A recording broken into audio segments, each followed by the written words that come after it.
नमस्कार मंडळी. आपण आता पुढच्या भागाकडे आलेलो आहोत आणि भरताच्या नाट्यशास्त्राबद्दल अजून पुढचा सगळा प्रवास आपण आता इथून पुढे या दुसऱ्या भागामध्ये सुरू करतो आहोत. रस म्हणजे नाट्यशास्त्राचा नाट्याचा प्राण आहे. हो, तर त्याच्याबद्दल समजून घ्यायचं. नक्की. कारण प्राणच जर आपण समजून घेतला नाही तर बाकीच्या गोष्टींना काय अर्थ आहे. खरं खरं. भरत स्वतःच असं म्हणतो की न रसात ऋते कश्चिद अर्थ हा प्रवर्तते. म्हणजे कुठलीही गोष्ट ही रसा वाचून आस्वादता येतच नाही आपल्याला. बरोबर आहे. रस म्हणजे तरी काय, त्यांनी त्या शब्दाची व्युत्पत्ती सांगितली आहे. तो म्हणतो रस्यते म्हणजे आस्वाद्यते इति रस. हा ज्याचा तुम्ही आस्वाद घेता तो रस. नाटकाचं प्रयोजन काय? आनंद देणं.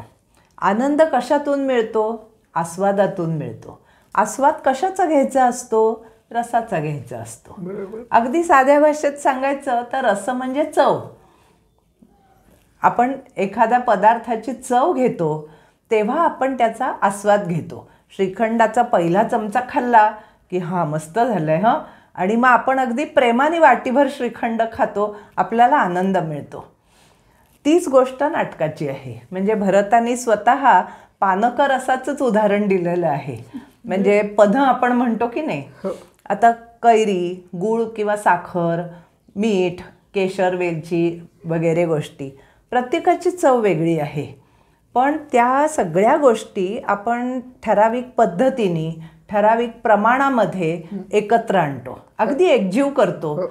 आणि मग त्या पन्ह्याची जी काही चव असते ती त्या प्रत्येक पदार्थाच्या वेगळ्या चवीपेक्षा वेगळी असते. म्हणजे कैरीची चव वेगळी, पन्ह्याची वेगळी, साखरेची चव वेगळी, पन्ह्याची वेगळी. आणि त्या चवीचा मग आपण आस्वाद घेतो आणि त्यातून आपल्याला आनंद मिळतो. बरोबर. अगदी हेच उदाहरण त्यांनी नाटकामध्ये लावून दाखवलेलं आहे.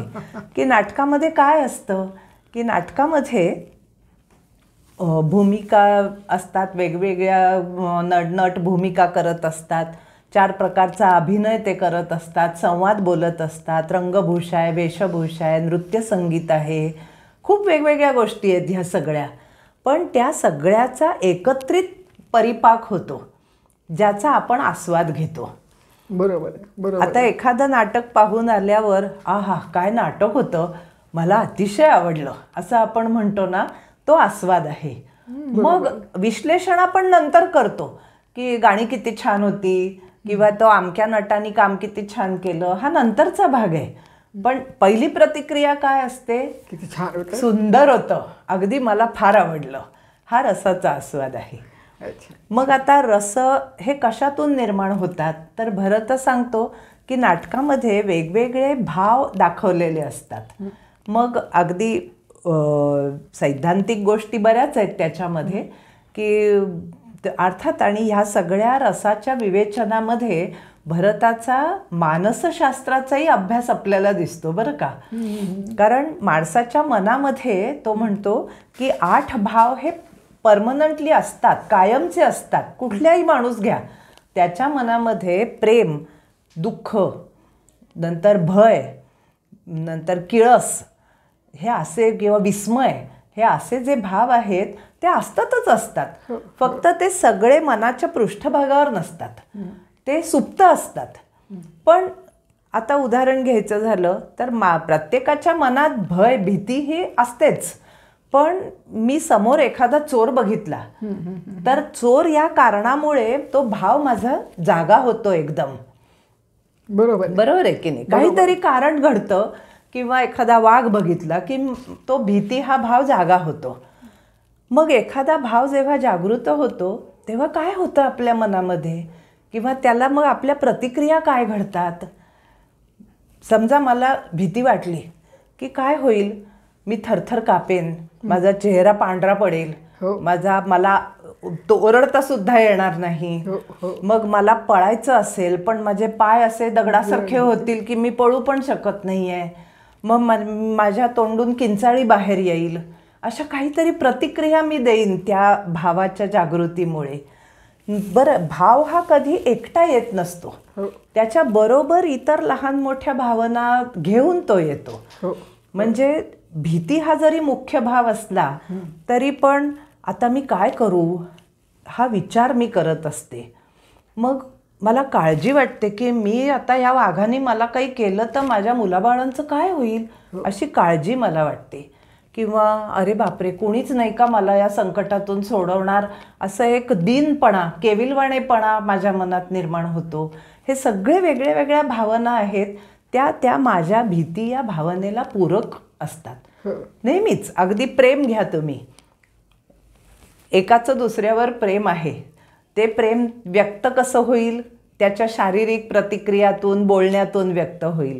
प्रेमाबरोबरच मग अरे मग ती मुलगी दुसऱ्या कोणावर प्रेम करत असली तर माझं काय होईल अशी शंका आली, म्हणजे मत्सर आला किंवा ईर्ष्या आली की मी कसं काय करून तिला पटवू, म्हणजे अशा वेगवेगळ्या भावना असतात.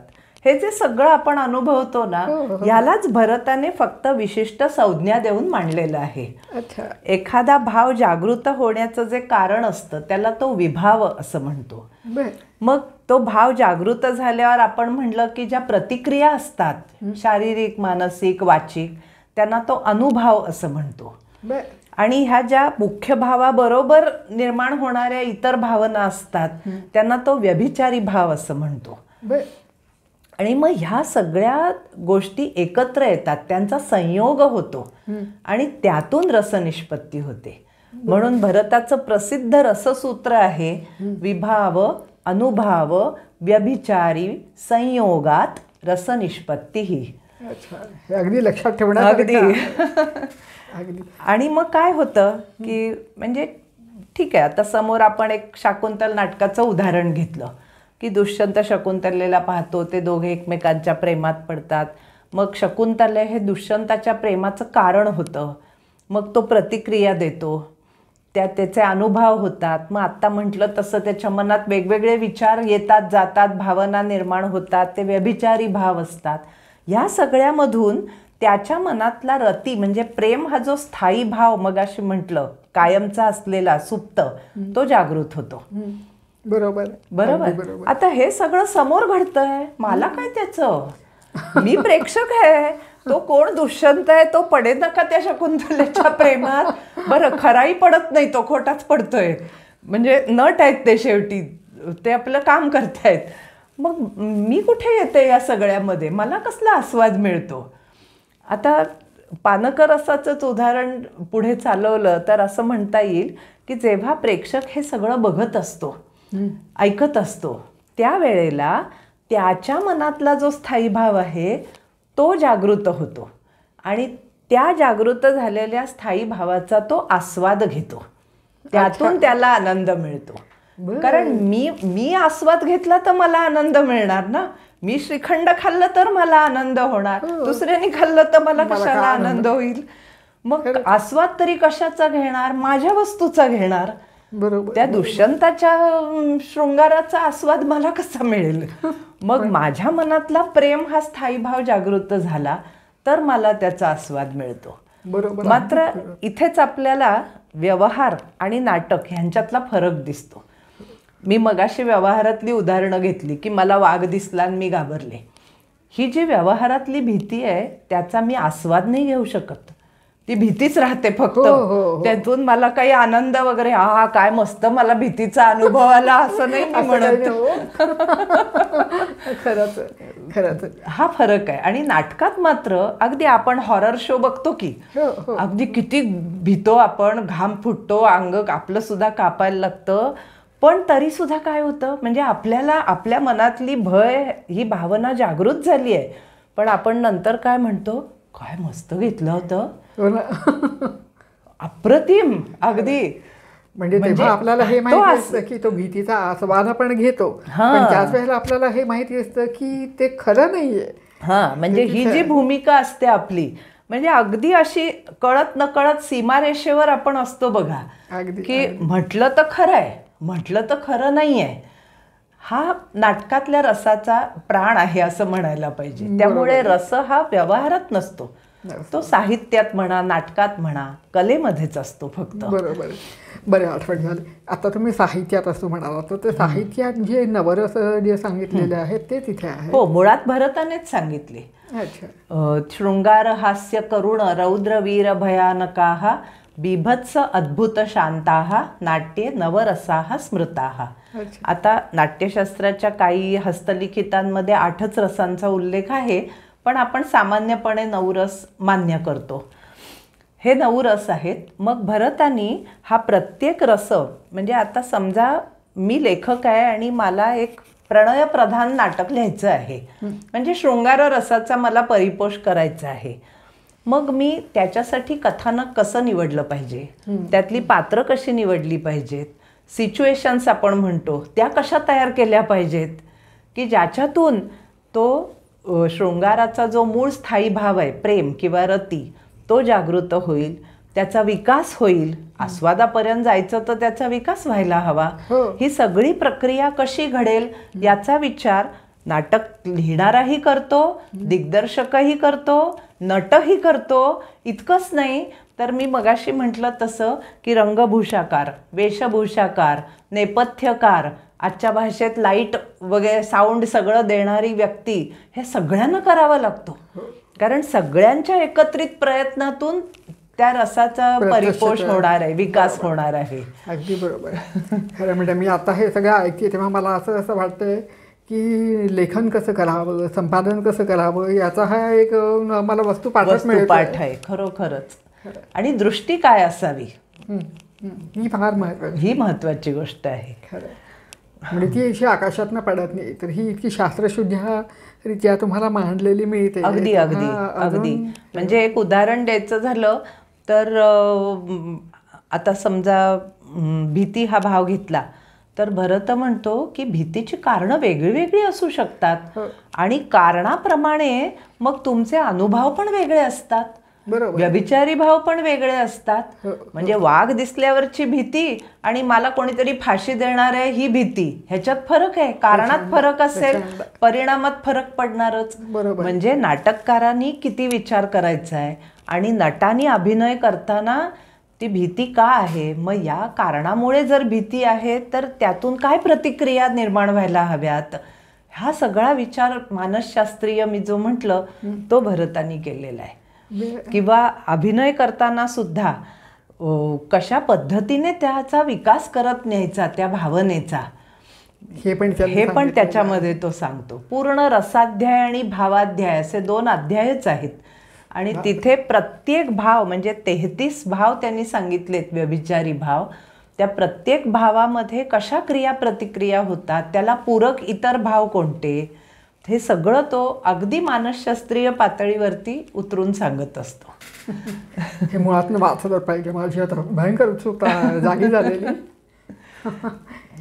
पण मग आता ही रसोत्पत्ती झाली तर मग आता इथनं पुढे अभिनय, तर मग अभिनयाबद्दल काय सांगता येईल? हां, आता अभिनय हे तर नाटकाचं माध्यमच आहे, कारण दृकश्राव्य आहे ना नाटक. आधी आपण अभिनयाच्या 2 शैली आहेत त्या सांगते आणि मग अभिनय प्रकारांकडे जाते. या 2 शैली म्हणजे एकाला म्हणतात लोकधर्मी शैली आणि एकाला म्हणायचं नाट्यधर्मी शैली. लोकधर्मी म्हणजे काय, आज ज्याला आपण रिअलिस्टिक ॲक्टिंग म्हणतो की नाही, वास्तववादी अभिनय. म्हणजे व्यवहारात जसं आपण वागत असतो, जसं बोलतो, जसे हातवारे करतो किंवा साधं बोलताना आपण आपल्या सगळ्या अवयवांच्या ज्या काही हालचाली करत असतो तशाच पद्धतीने नाटकामध्ये करणं, याला लोकधर्मी म्हणतात. किंबहुना स्त्रीची भूमिका स्त्रीनी करणं, पुरुषाची भूमिका पुरुषांनी करणं, हाही लोकधर्मी अभिनयाचा भाग आहे.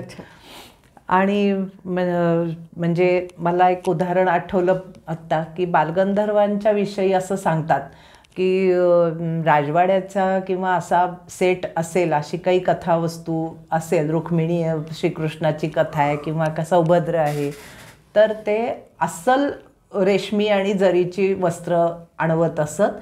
इतकंच नाही तर संपूर्ण नाट्यगृह अत्तरांनी सुगंधित केलेलं असे. म्हणजे हा लोकधर्मी भाग झाला. की जसं आपल्या घरात काही समारंभ असेल तर आपण ज्या पद्धतीने वस्त्र परिधान करू किंवा अगदी माळा तोरणं लावू, अत्तर लावू, त्याच पद्धतीने नाटकामध्ये अभिनय करणं हा लोकधर्मी भाग आहे.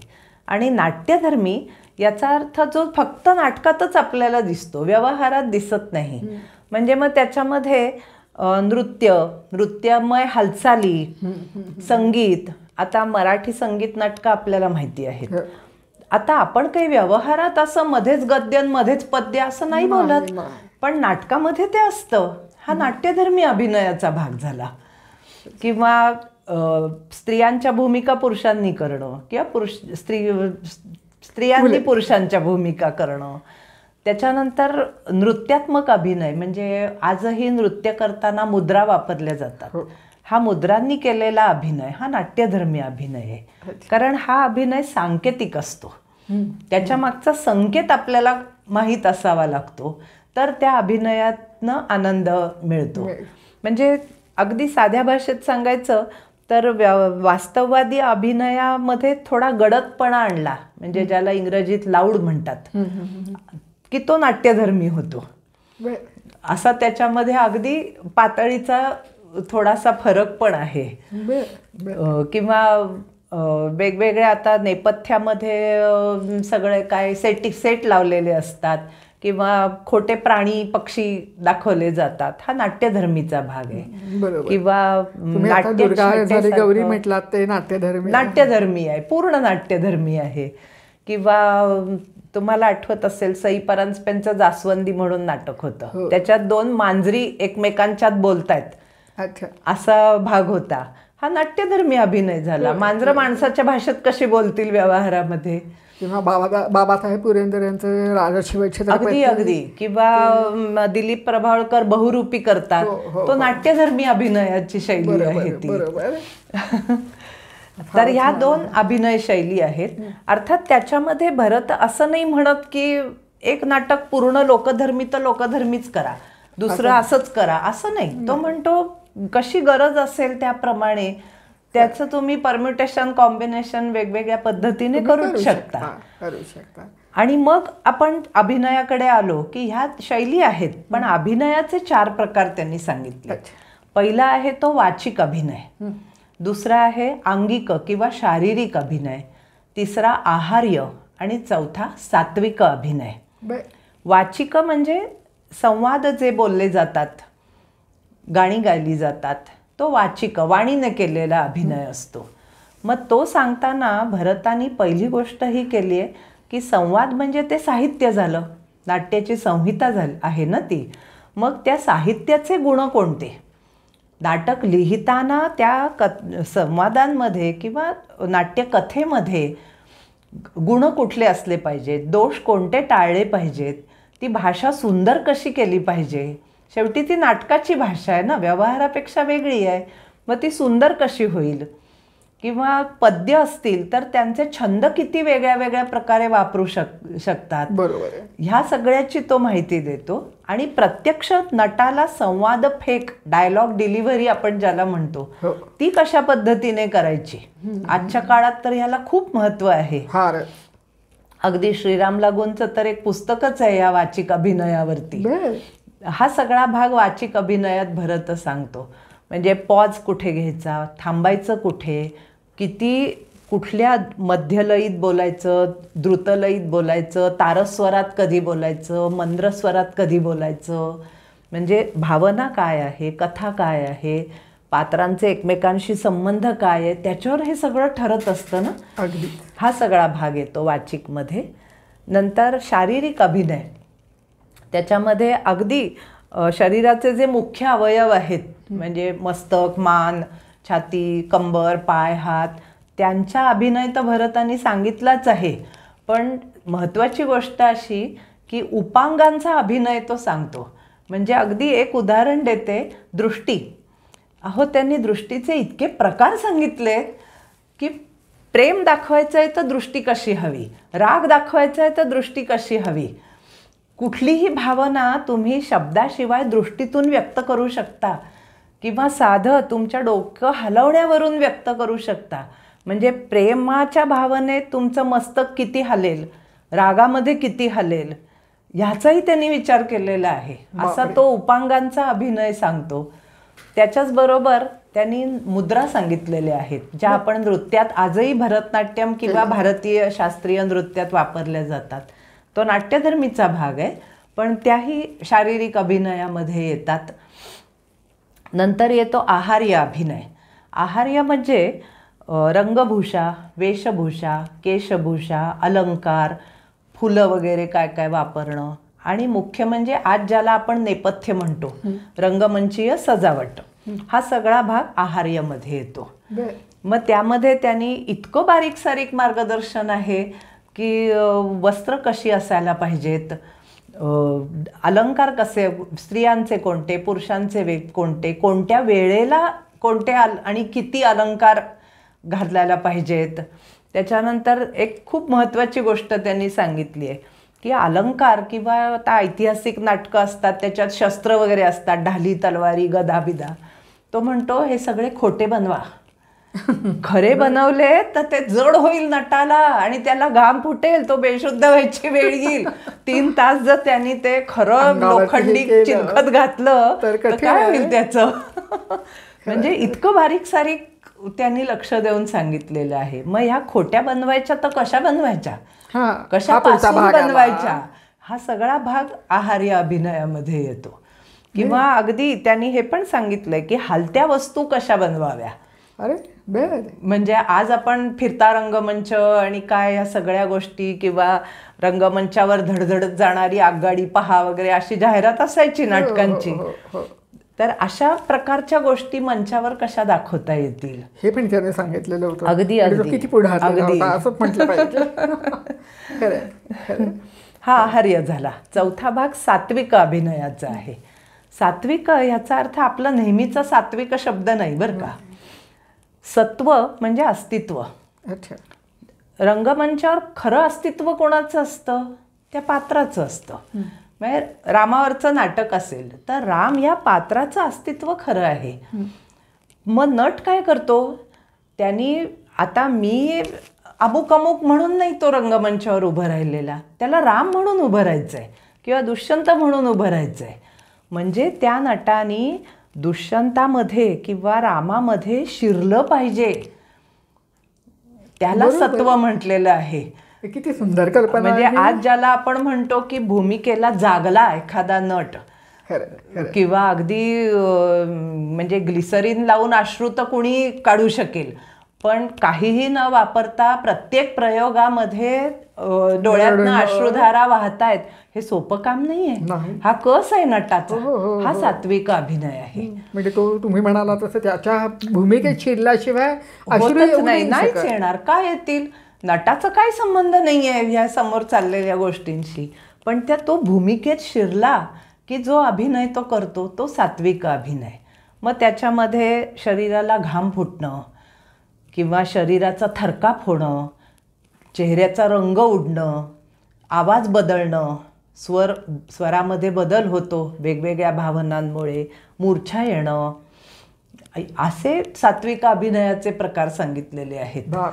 अश्रू हा तर आहेच एक, रोमांच किती अवघड आहे. म्हणजे खरोखर नटाचा हा निकष आहे, उत्कृष्ट नट कोण की ज्याला सात्विक अभिनय जमतो. बरोबर. म्हणजे मला एक बिरबलाची गोष्ट नेहमी आठवते की तो एक बहुरूपी बैलाचं सोंग घेऊन फिरत होता.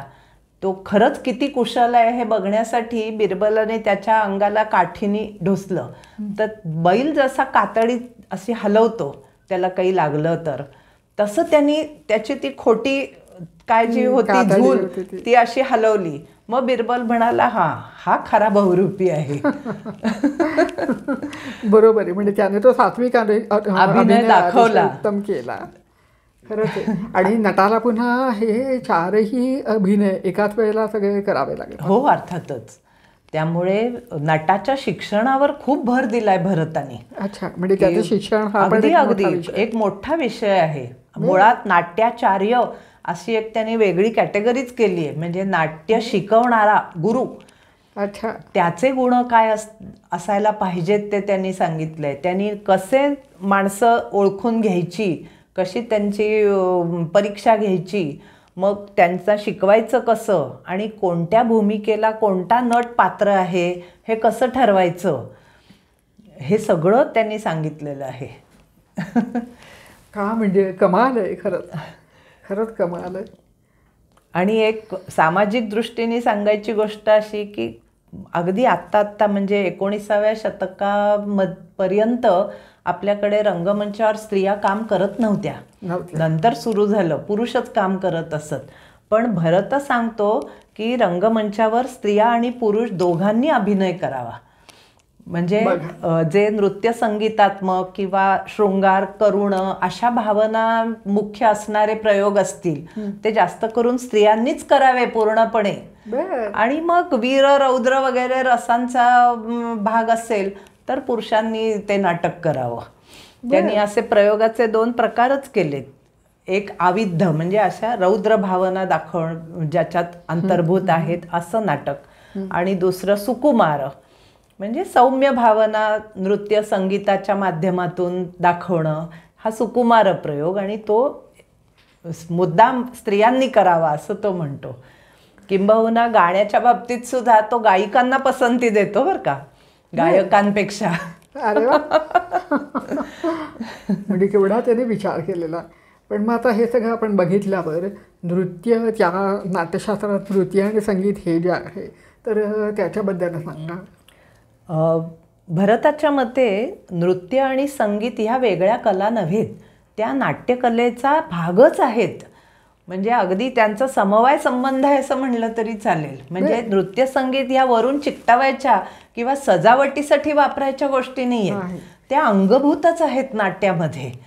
मग नृत्याविषयी सांगताना त्यांनी नृत्याचे 2 भाग सांगितलेत. एक आहे नृत्य आणि दुसरं आहे नृत्य. नृत्य म्हणजे ज्याच्यामध्ये एखादं गाणं किंवा पद असं काही नसतं, त्यातून काही भावदर्शन वगैरे केलं जात नाही. फक्त ताल आणि लय यांच्या आधाराने ज्या शारीरिक हालचाली केल्या जातात सौष्ठव असलेल्या, त्याला तो नृत्य म्हणतो. म्हणजे एक उदाहरण द्यायचं झालं तर आजच्या भरतनाट्यम पद्धतीमध्ये जो तिल्लाना प्रकार केला जातो किंवा गाण्यात जो तराणा प्रकार असतो की जिथे विशिष्ट भावार्थ सांगणारं गीत नसतं जोडीला, ताल आणि लय ह्याच्याच वरती हा आधारित असतो. आणि नृत्य जे आहे ते भावदर्शन करणारं असतं.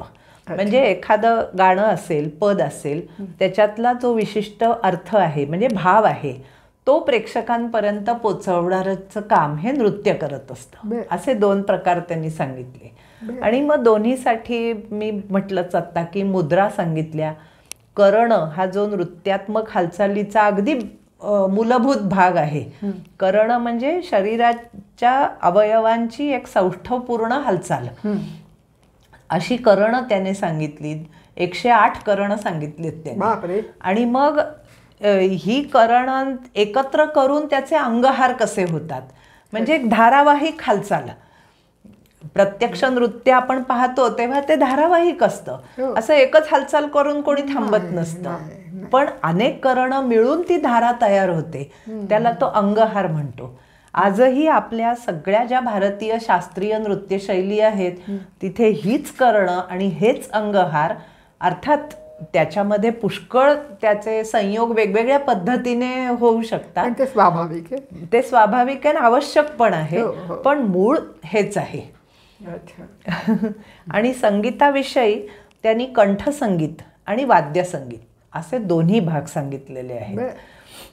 कंठसंगीतामध्ये त्याने 7 स्वर सांगितले, वेगवेगळ्या जाती सांगितल्या, तालाविषयी भरपूर माहिती दिलेली आहे.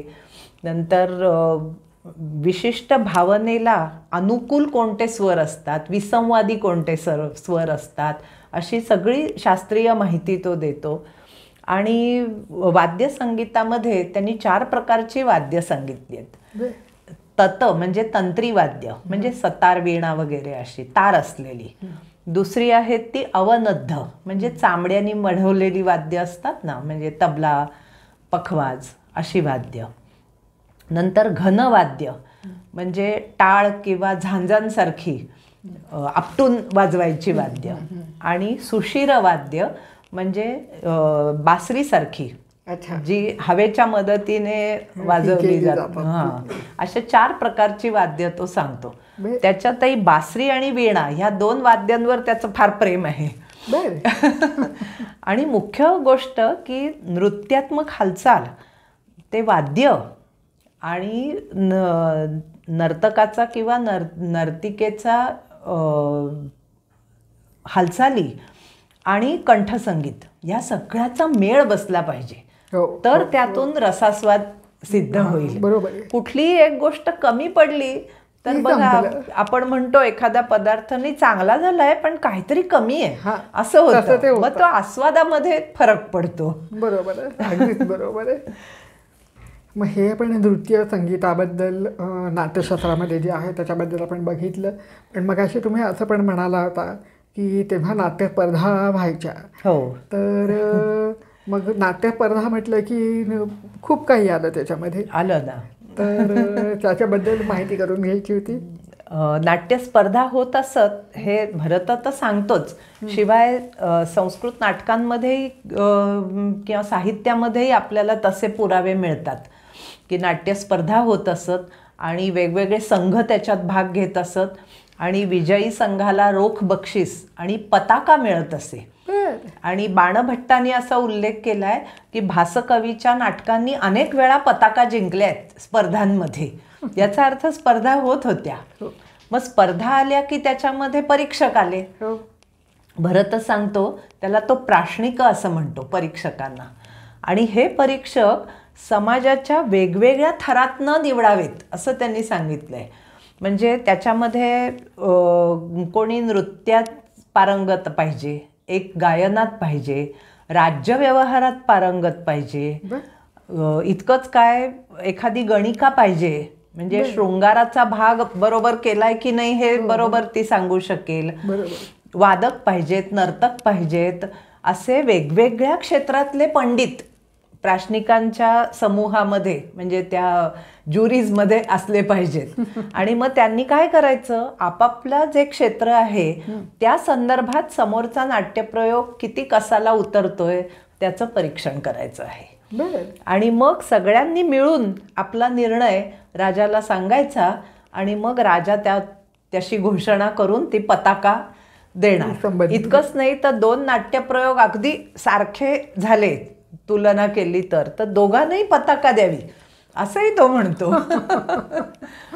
तसंच त्यांनी हेही मुद्दाम सांगितलंय की परीक्षण करत असताना कधी कधी काय होतं की काहीतरी नैसर्गिक आपत्ती येतात. भयानक पाऊसच आला, चक्रीवादळच झालं, भूकंप झाला, असं काही होऊ शकतं, वीजच पडली थिएटरवरती. तर ते लक्षात घ्यावं परीक्षकांनी. तो म्हणतो की दोष हे 2 प्रकारचे असतात. एक प्रयोग करणाऱ्यांचा आणि दुसरा दैवाचा. तर दैवामुळे जर काही गडबड झाली तर परीक्षकांनी त्याचे मार्क कमी करू नयेत. पण लेखनात काहीतरी गडबड आहे, संहितेत किंवा नटांच्या अभिनयामध्ये चुका आहेत किंवा कमतरता आहेत, अशा जर कमतरता असतील तर त्यांचा अवश्य विचार करावा आणि मग आपला निर्णय द्यावा. एवढा खोल आणि बारीक विचार. अगदी अगदी. म्हणजे उत्कृष्ट नाट्यप्रयोग कोणता हे सांगताना तो म्हणतो की नाट्यप्रयोग संपलाय आणि प्रेक्षागृहामध्ये पूर्ण शांतता आहे, कोणीही काहीही बोलूच शकत नाही आहे. आणि मग काही काळानंतर प्रेक्षक भानावर येतात आणि मग ते टाळ्यांचा गजर करतात आणि वाहवा करतात आणि आनंदाने आरडाओरडा करतात. तो नाट्यप्रयोग उत्कृष्ट आहे असं समजावं. हेही अगदी आजच्या काळाला अगदी अनुरूप आहे.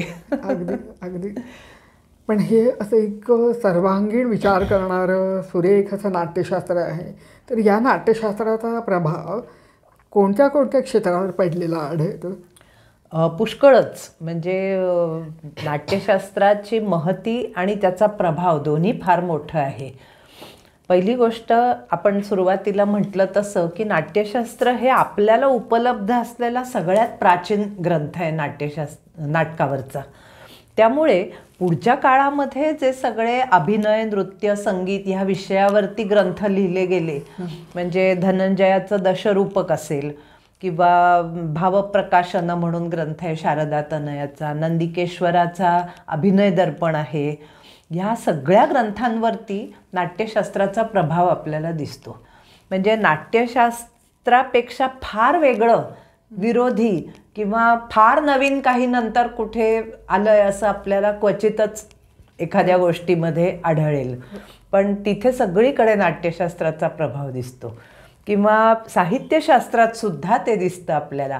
आपण मगाशी असं पाहिलं की संहिता हा जो भाग आहे, वाचिक अभिनयात संहिता येते आणि त्या संहितेमध्ये, म्हणजे संहिता हे साहित्य आहे ना शेवटी, लिखित नाटक जे आहे ते, आणि मग त्याचे गुणदोष वगैरे भरताने सांगितलेले आहेत.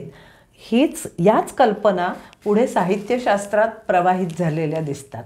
किंबहुना भरताने जे 10 गुण सांगितले ती परंपरा पुढे चालू राहिली. भरताने जे दोष सांगितले तीही परंपरा साहित्यशास्त्राने काव्याचे गुणदोष सांगताना चालू ठेवलेली आहे. त्यात भर पडली नक्कीच, पण भरतानी म्हटलेलं आहे ते अजून पुढे गेलं. इतकंच नव्हे तर भरतानी 36 लक्षणं सांगितली. लक्षण म्हणजे काय की काव्याच्या किंवा नाटकाच्या भाषेला सौंदर्य देणारे घटक, आणि याच लक्षणांचा उपयोग करून पुढे काव्यशास्त्रात अलंकार सांगितले गेले. म्हणजे भरताने अलंकार 4च सांगितले होते, पुढे त्यांची संख्या 100च्या वर गेली. अरे बापरे. त्यातल्या बऱ्याच अलंकारांना भरताने सांगितलेल्या लक्षणांचा पाया आहे, त्याच्यावर ते आधारित आहेत. किंबहुना छंदशास्त्रावरती भरताचा प्रभाव आहे, कारण भरताने अनेक छंदांच्या म्हणजे वृत्तांच्या व्याख्या आणि उदाहरणं दिलेली आहेत. हे झालं. इतकंच काय, व्याकरणावरचे काही ग्रंथ आहेत, संस्कृत साहित्यावरचे टीका ग्रंथ असतात, भाषाशास्त्रावरचे ग्रंथ आहेत, त्यांनीसुद्धा भरताचा उल्लेख केला आहे, त्याचा आधार घेतला आहे, त्याचं उद्धरण दिलं आहे असं आपल्याला दिसतं. म्हणजे फक्त नाट्य एके नाट्य त्याच्यावरच त्याचा प्रभाव आहे असं मुळीच नाही, तो तर आहेच.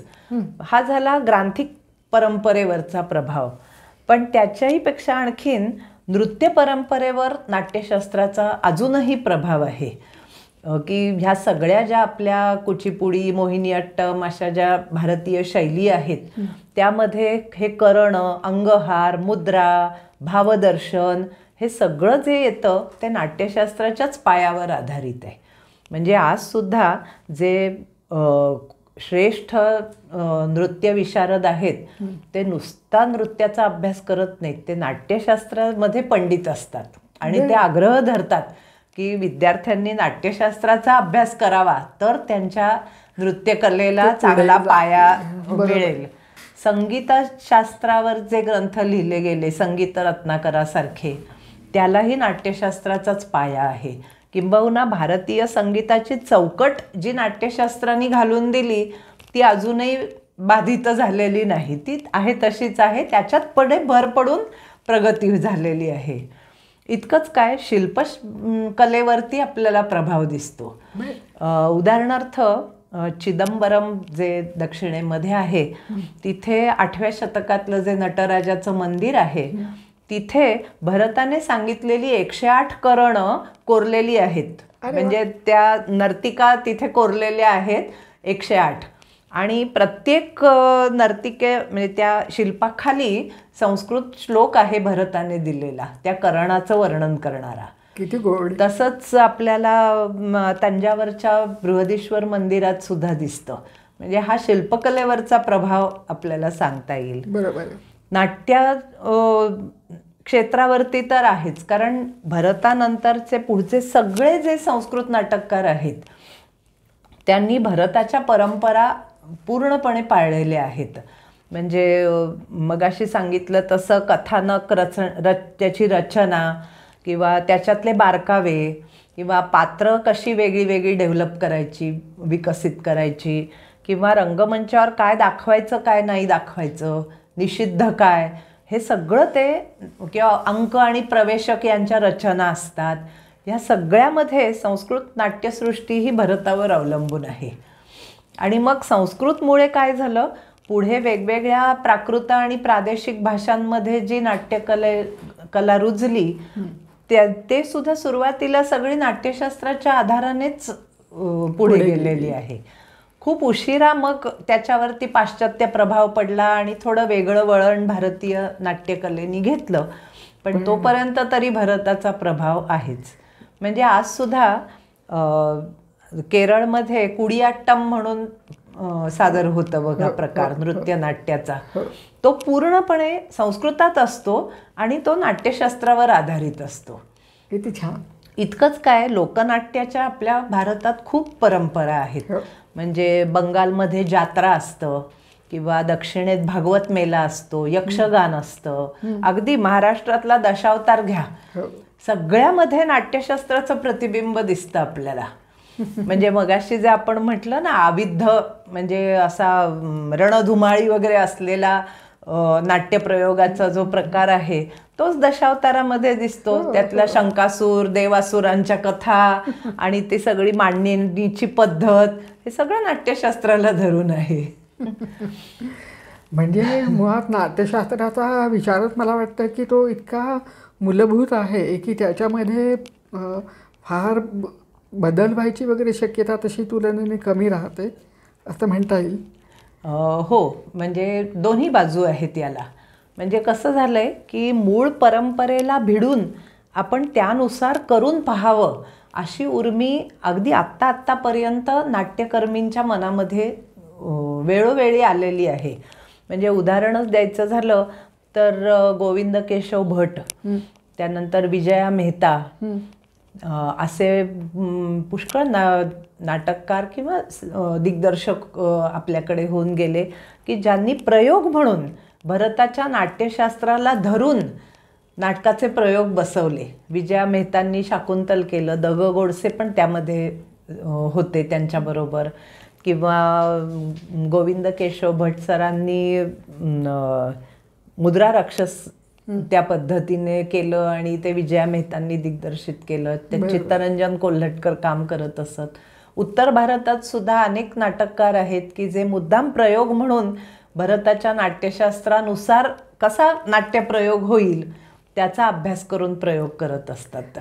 म्हणजे माझा बोलण्याचा म्हणण्याचा उद्देश असा होता की आता त्यांनी जे मनात भाव जे असतात ते जे सांगितले तर ते मूलभूत आहेत. म्हणजे ते रस किंवा रस, हे नवरस, शृंगार वगैरे हे सगळे मूलभूत आहेत. म्हणजे या रसांची वाढ होईल पण हे रस आहेत तसेच राहणार, सदा सर्व काळ ते तसेच राहणार. तर त्याच्यामुळे ते अगदी मूलभूत आहेत. अगदी मला. आणि काळ बदलला, त्या तसे बदलही घडत गेले. म्हणजे साहित्यामध्ये बघा, वात्सल्य हा नव्याने रस मानला गेला, भक्तिरस नंतर समाविष्ट झाला. असेही बरेच रस, म्हणजे भरताने ज्यांना भाव म्हणून सांगितलं होतं, 33 व्यभिचारी भाव त्यांनी सांगितले होते, त्यातला एखादा भाव विकसित करून त्याचंही रसामध्ये रूपांतर करणारे आपल्याकडे पुष्कळ नाट्यसृष्टीमध्ये नाटकं झालेली आहेत. खरं आहे. पण मग तरी म्हणजे हे सगळं या सगळ्यामुळे किंवा अजून कशामुळे असं झालं की नाट्यशास्त्राची परंपरा ही अखंडपणे प्रवाहित राहिली? म्हणजे त्याचं कारण काय त्याचे असतील? मला असं वाटतं की एकतर भरताचं सर्वसमावेशकत्व तर आहेच, की त्यांनी कुठलाच भाग सोडला नाही नाट्यामधला की ज्याच्यावरती त्यांनी अधिकारवाणीनी काही दिशादर्शन केलेलं नाही. त्यामुळे पुढे काम करणाऱ्याला पाया म्हणून त्याचा उपयोग झाला. मग त्या भक्कम पायावरती पुढच्या प्रतिभावंतांनी, कलाकारांनी, लेखकांनी आणखीन प्रगती केली. पण मूळ पाया जो भरताने भक्कम केलेला होता तो कायम राहिला. दुसरी गोष्ट, भरताचा नाट्यशास्त्रामध्ये जो दृष्टिकोन आहे तो मला खूप महत्त्वाचा वाटतो. भरताने कधीच असं सांगितलं नाही आहे की हे असं आणि असंच केलं पाहिजे. तो म्हणतो तुम्ही विचार करा, म्हणजे विचार करायला पाहिजे तुम्ही, म्हणजे नाट्यकर्मींनी निरीक्षण करावं, अभ्यास करावा, सराव करावा, त्यांनी लोकव्यवहार बघावा. कारण तो म्हणतो ग्रंथाला मर्यादा असते पण निरीक्षणाला मर्यादा नाही आहे. त्यामुळे तुम्ही भर घाला त्याच्यामध्ये निरीक्षणाने, अभ्यासाने. इतकंच काय, आपण मगाशी करण आणि अंगहार पाहिले, म्हणजे एक उदाहरण म्हणून सांगते की ती 108 करणं त्यातली वेगवेगळी करणं एकत्र करून अंगहार होतात. आता ही अमक्या अंगहारामध्ये इतकी आणि हीच करणं एकत्रित करा असं नाही भरत म्हणत. तो सगळ्या शक्यता तुम्हाला खुल्या ठेवतो. आणि आजही असे पट्टीचे नृत्य विशारद आहेत की जे स्वतःच्या प्रतिभेने त्याच्यामध्ये आणखीन वेगळी वेगळी मिश्रणं करतात, परम्युटेशन कॉम्बिनेशन्स करतात आणि वेगळं काही छान दिसणारं निर्माण होतंय का याचा शोध घेत असतात. त्यामुळे भरताचा हा जो लवचिकपणा आहे किंवा उदारपणा आहे की त्यांनी शास्त्र असं बांधून नाही ठेवलं. बांधलं गेलं की त्याचा मग विकास होत नाही, ते खुंटतं, त्याची प्रगती होत नाही. तसं भरतानी केलेलं नाही आहे. बरोबर. किंबहुना साधी गोष्ट की मगाशी आपण म्हटलं ना की कृत्रिम वस्तू किंवा दागदागिने किंवा असं काय काय बनवायचं आहे, त्यासाठी तो म्हणतो तुम्हाला काय काय उपलब्ध आहे ते पहा, त्या वस्तूंचे गुणधर्म पहा आणि त्यानुसार तुम्ही त्याच्यामध्ये बदल करून बनवूच शकता. हा लवचिकपणा आहे. त्यामुळे त्यात प्रगतीची भर पडत जाऊ गेली ना, नाही तर मग ते स्टॅटिक झालं असतं आणि मग ती इतकी रिजिडिटी येते ते परत ते मागे पडत जातं. मग ह्याचा काय आम्हाला उपयोग नाहीये असं ते होतं, कारण जग पुढे पुढे जाणार आहे. त्यामुळे नाट्यशास्त्राची परंपरा जी अखंड राहिली त्याचं हे कारण आहे. म्हणजे आज सुद्धा रंगकर्मींना तसं करून बघावंसं वाटतं, ह्याच्यातच भरताचं श्रेय आहे. तर ही फार म्हणजे भरताच्या नाट्यशास्त्राची इतकी सोपी आणि इतकी सुंदर ओळख. एक शेवटची महत्त्वाची गोष्ट सांगते. भरताचा जो दृष्टिकोन आहे नाटकाकडे बघण्याचा, मला फार आवडते ही भरताची गोष्ट की तो असं म्हणतो की ज्या गोष्टी बघितल्यामुळे एकतर आपल्याला लाज वाटेल, शरम वाटेल किंवा नको हे बघणं असं वाटेल, किळस वाटेल, किंवा ज्याच्यामुळे प्रेक्षकांच्या भावना खूप जास्त उद्दीपित होतील आणि ते भलतं काहीतरी करायला धजावतील, असं काही रंगमंचावर दाखवू नका. तो महत्त्वाची गोष्ट आहे. शृंगार हा कधीही लोकधर्मी म्हणजे वास्तववादी पद्धतीने दाखवायचा नाही.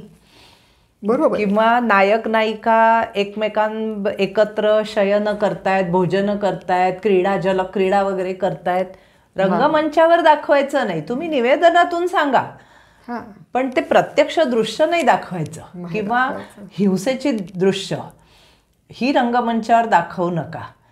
त्याचं कारण काय, तर एकतर तो म्हणतो की प्रेक्षक जर विचित्र पद्धतीने उद्दीपित झाले तर मग नाटकाचं मूळ प्रयोजनच हरवलं ना.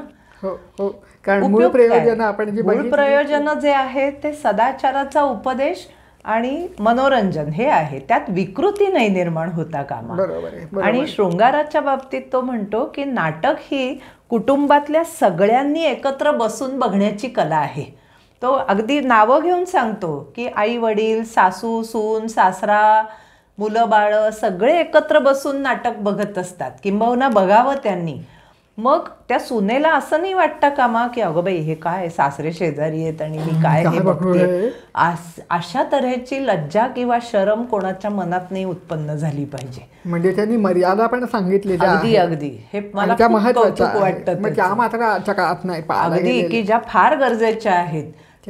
आणि गरज नाही ना सगळं अगदी खुल्लम खुल्ला दाखवण्याची. त्याच्यासाठी सांकेतिक अभिनय आहे, सूचक अभिनय आहे, कितीतरी गोष्टी तुम्ही उपयोगात आणू शकता. कल्पनाशक्तीलाही प्रेक्षकांचा काहीतरी वाव ठेवला पाहिजे. खरं आहे. तर नाट्यशास्त्राचा इतका सुंदर आणि इतक्या सोप्या पद्धतीने इतका छान परिचय तुम्ही करून दिलात.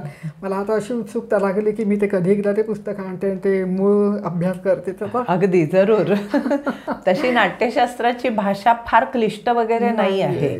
अर्थात ती टर्मिनॉलॉजी थोडी समजून घेतली तर नाट्यशास्त्र वाचणं समजून घेणं अजिबात अवघड नाही. शास्त्रामध्ये ते तसं अपेक्षित आहे. हो. पण आणि माझी खात्री आहे की इतकं सोपं तुमचं विवेचन ऐकून आपला श्रोत्यांना, प्रेक्षकांना पण असं वाटत असेल की चला आपणही आता नाट्यशास्त्राचा अभ्यास करू. असं वाटलं तर आपल्या आजच्या ह्या कार्यक्रमाचा छान उपयोग झाला असं म्हणता येईल. खरंय. तर अशा रीतीने आज आपण यांचा परिचय करून घेतलेला आहे नाट्यशास्त्राचा. तर डॉक्टर मंजुषाताई गोखलेंचं मी मनपूर्वक आभार मानते. तुम्ही मला बोलावलं आणि इतका वेळ मला नाट्यशास्त्राविषयी बोलण्याची संधी दिलीत आणि हा आनंदाचा भाग आहे, आवडीचा भाग आहे. त्यामुळे ही संधी दिलीत आणि तुमच्या प्रश्नांनी मला आणखीन बोलायला उद्युक्त केलं. त्याबद्दल मनापासून धन्यवाद.